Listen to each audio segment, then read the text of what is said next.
Ok, dobrodošli tudi v mojem imenu. Danes smo pripravili webinar na tematiko odpadne plastike. Govorili bomo o vseh možnostih in priložnostih, ki nam jih odpadna plastika ponuja. Webinar bo zelo dinamično sestavljen. Povabili smo k sodelovanju, kot vam je že Alenka povabila, kar nekaj gostov, tako da se veselim današnjih novih znanj tudi sama. Zakaj ta tematika?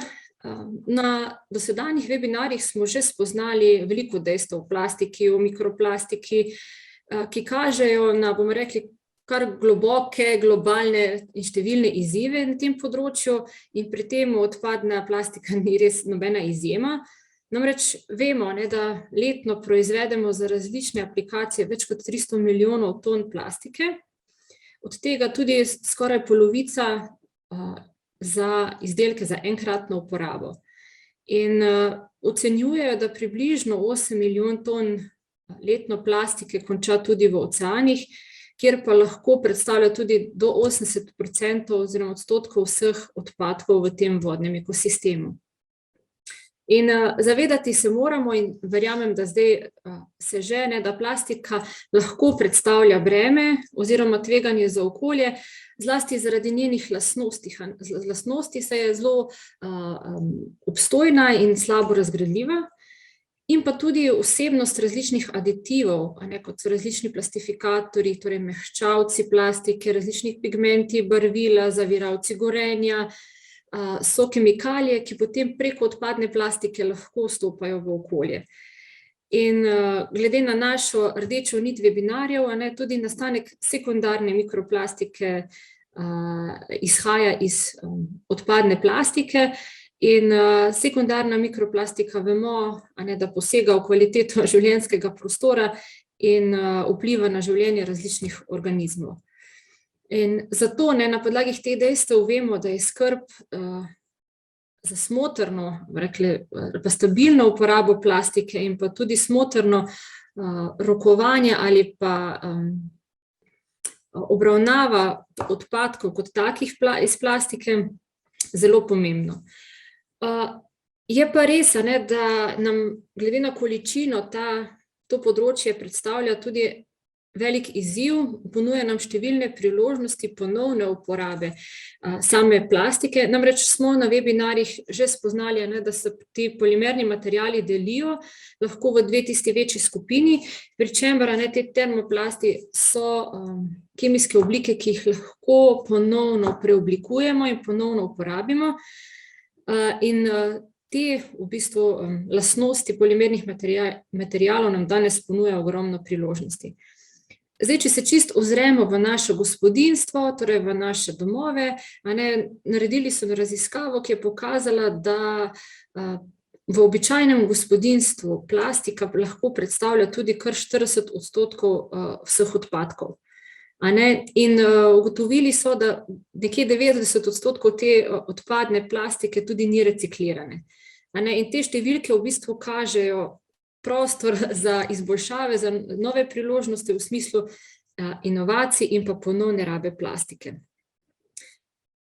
Zdaj, sodobna družba, kot smo mi, ki smo ji priča danes, teži k izboljšanju problematike plastičnih odpadkov, zato danes v veljavo vstopajo različni procesi za razgradnjo polimerov, katerih končni produkti so polimeri, ki jih lahko, monomerne oblike, ki jih lahko ponovno uporabimo ali energetsko izkoristimo. In v Evropski uniji in tudi v Sloveniji podjetja sledijo tem ukrepom za izvajanje strategije za plastiko v krožnem gospodarstvu.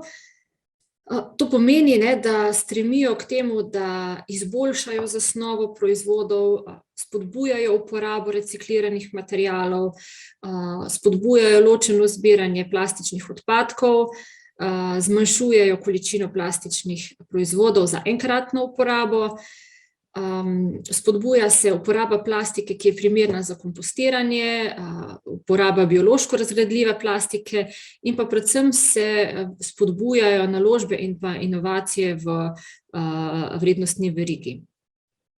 Zdaj, veliko raziskav poudarja, da je ločeno zbiranje odpadkov tisto, ki je zelo pomembno. Namreč, če to ločeno zbiranje ni dobro, to zagotovo predstavlja enega ključnih dejavnikov pri, lahko rečemo, zapiranju teh zank v krožnem gospodarstvu. Po drugi strani se pa moramo zavedati, da je vedno več postopkov in tehnologij za recikliranje že obstaja.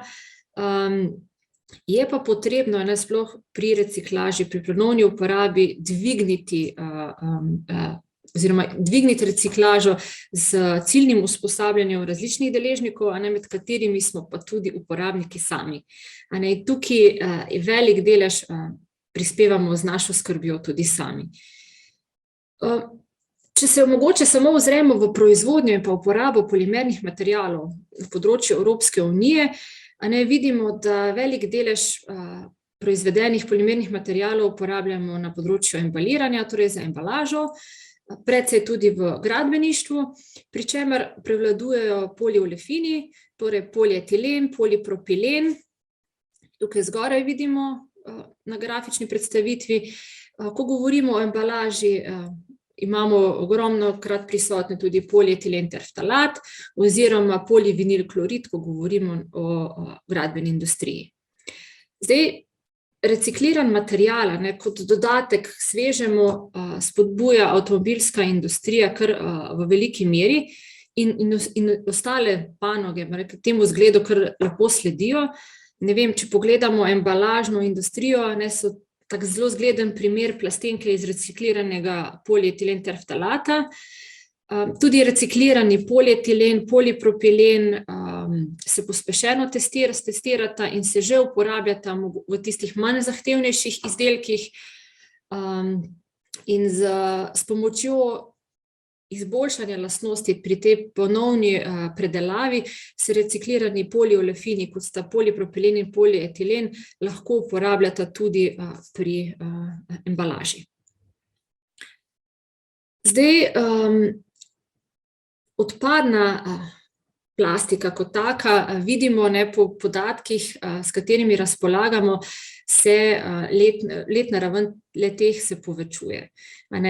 Moramo se pa zavedati, da bomo rekli več kot polovica, nekje 60% plastičnih izdelkov, produktov, ki jih uporabljamo, imajo, to življenjsko dobo tudi, do 50 let, kar pomeni, da se s tem spreminja tudi čas, kdaj nek izdelek lahko postane tudi odpadek.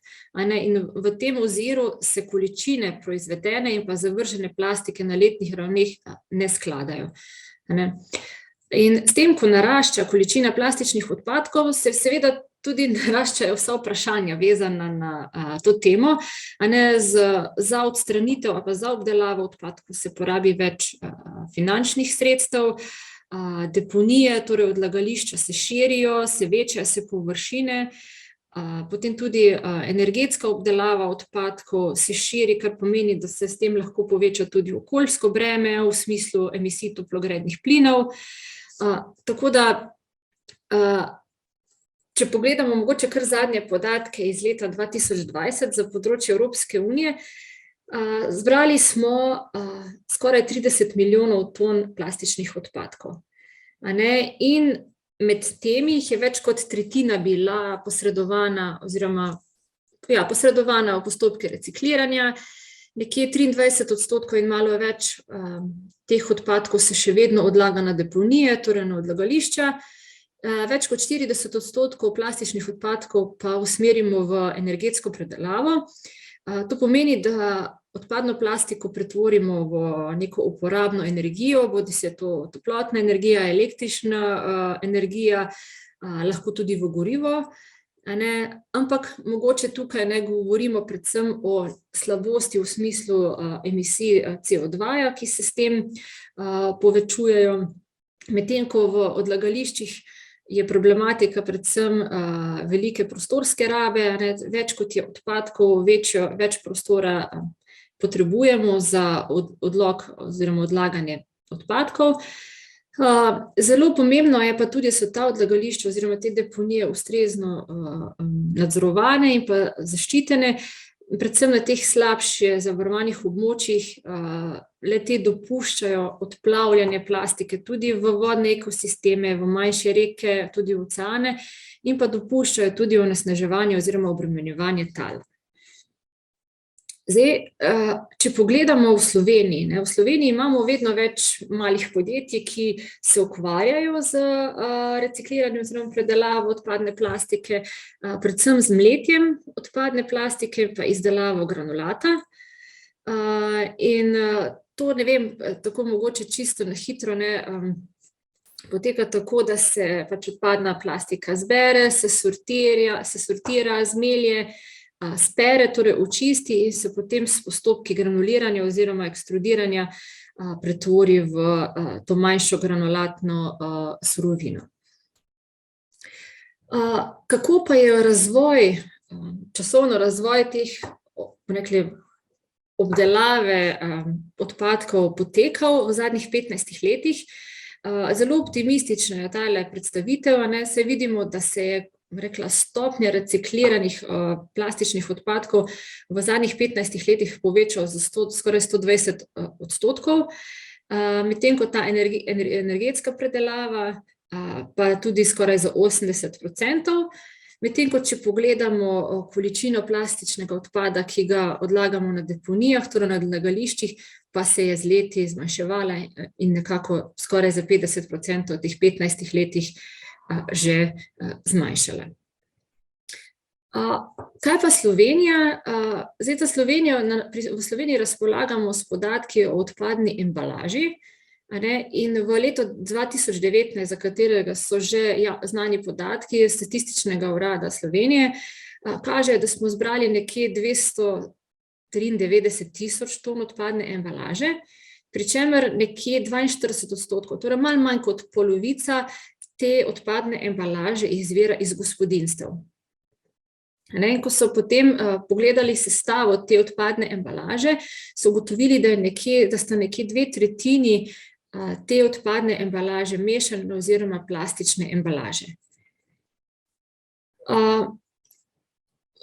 Skladno z vsemi trendi nastajanja odpadne plastike, pa tudi odpadna embalaža, ki v naših gospodinjstvih nastaja, narašča, je pa res, da je mogoče v zadnjih letih ta rast počasnejša, kot je mogoče tukaj od leta 2010 naprej. Lahko pa primerjamo čisto enostavno številko za neko povprečno gospodinjstvo. Smo v letu 2011 proizvedli 96 kilogramov odpadne embalaže, medtem ko v letu 2018 pa že kar 146, torej smo že skoraj podvojili količino odpadne embalaže. Je pa mogoče podatek, na katerega lahko pozitivno pogledamo ta, da je stopnja reciklirane odpadne embalaže v Sloveniji dobra, če pogledamo evropsko povprečje, in vidimo, v letu 2019 smo to evropsko povprečje presegli, saj je bila stopnja reciklirane odpadne embalaže kar 67%. Kje smo pa z recikliranjem odpadne plastične embalaže? Tudi tukaj so bile številke v letu 2018 zelo pozitivne. Po podatkih Eurostata smo bili ena izmed bolj učinkovitih držav. Vidite tukaj v zelenem pasu, in sicer vidimo, da je Slovenija po stopnji takoj za Litvo in je uspela reciklirati nekje 60% odpadne plastične embalaže, v primerjavi na primer z evropskim povprečjem, kjer je bilo recikliranih malo manj kot 42% nastale odpadne plastične embalaže. Zdaj, podatki za leta 2019 so, če pogledamo v odstotkih, torej v stopnji za Slovenijo sicer malo nižji, torej 50,3%, vendar smo še vedno nad evropskim povprečjem. Kakšne so napovedi, kaj nam napovedujejo? Zdaj, našla sem raziskavo, ki napoveduje, da bo količina plastike, ki jo bomo s postopki recikliranja tudi uporabili, torej ponovno uporabili, povečala kar za 5-krat do leta 2030. sicer pod pogojem, da bomo krepili infrastrukturo in pa investicije v te postopke in da bomo spodbujali inovacije in pa razvoj teh tehnologij. In mogoče, da na tem mestu naredim korelacijo nazaj na našo mikroplastiko, seveda se moramo zavedati, da bo skrb za odpadno plastiko pomenila tudi skrb za zmanjšanje problematike sekundarne mikroplastike v okolju. In vsak uporabnik, ki je med nami, lahko to stori na način, da res smotrno uporablja plastiko in da ločeno oziroma tudi smiselno to odpadno plastiko odvrže, shrane oziroma z njo rokuje. Mogoče pa vseeno, kakšna je lahko vaša skrb in pa priložnost, ker ste mogoče še mladi, se še ne udejstvujete tako veliko v nekih industrijskih razvojnih sistemih. Na področju Evropske unije se pripravljajo ukrepi za zmanjševanje vpliva mikroplastike na okolje. In Evropska komisija se na te ukrepe pripravlja na ta način, da je v bistvu javno objavila neko pobudo oziroma objavila javno obravnavo te problematike, kar pomeni, da lahko vsak prebivalec Evropske unije prispeva svoje mnenje k tej problematike in mnenja se v tem trenutku najbolj aktivno zbirajo in se do 17. maja na tele povezavi, ki sem je tukaj tudi dodala, zbirajo, tako da to je mogoče neka priložnost tudi za vas, če nek izziv na področju mikroplastike vidite, medtem ko področju odpadne plastike seveda vsak začne tudi pri sebi doma.